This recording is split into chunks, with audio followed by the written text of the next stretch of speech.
నా పేరు వెంకట హరీష్. నేను బెంగళూరు నుంచి వచ్చాను. రథసప్తమికి మినీ బ్రహ్మోత్సవం జరుగుతూ ఉంది కదా, సో దానికోసం వచ్చాను. ఇక్కడ మంచినీళ్ళ ఏర్పాట్లు కానివ్వండి, ఫుడ్ కానివ్వండి, టయానికి అన్నీ చాలా బాగా సదుపాయాలు ఏర్పాటు చేశారు. ఏర్పాట్లు మాత్రం చాలా చాలా బాగున్నాయి. వాటర్ కానివ్వండి అన్నీ చాలా పర్ఫెక్ట్గా అన్నీ సెట్ చేశారు. మా పేరు వచ్చేసి రామసుబ్బారెడ్డి, మాది జమ్మలమడి ఏరియా. ఇక్కడ రథసప్తమి చూడడానికి వచ్చాము మేము. అన్నప్రసాదం కానీ వాటర్ సప్లై కానీ మొత్తం అన్నీ బాగానే ఉన్నాయి. నా పేరు మీనా, మేము పెనుమూరు నుంచి వచ్చాము. మాది చిత్తూరు జిల్లా. రథసప్తమికి చూడడానికి కోసం మేము వచ్చాము. మేము అందరూ 9 మంది దాకా వచ్చాము మా ఊరి నుంచి. ఇక్కడ భోజనాలు కానీ, సౌకర్యాలు కానీ, బాత్రూమ్లు కానీ అందరు నీట్గా ఉన్నాయి. భక్తులకి ఎటువంటి ఇబ్బంది లేదు, అన్ని సౌకర్యాలు కల్పిస్తున్నారు. నమో వెంకటేశాయ. చిత్తూరు పక్కన విలేజ్ పెనుమూరు మాది.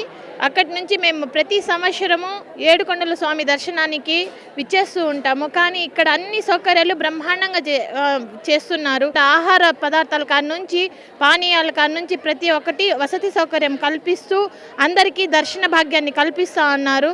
అదే కాకుండా ఈ చలికాలానికి అందరికీ ఎండకి చలికి తట్టుకునే విధంగా షెల్టర్స్ బాగా వేసి పెట్టారు. ఇబ్బంది లేదు, అందరూ చలికి తట్టుకొని కూడా కూర్చొని భగవంతుడి దర్శనం చేసుకునే దానికి వీలు కల్పించారు.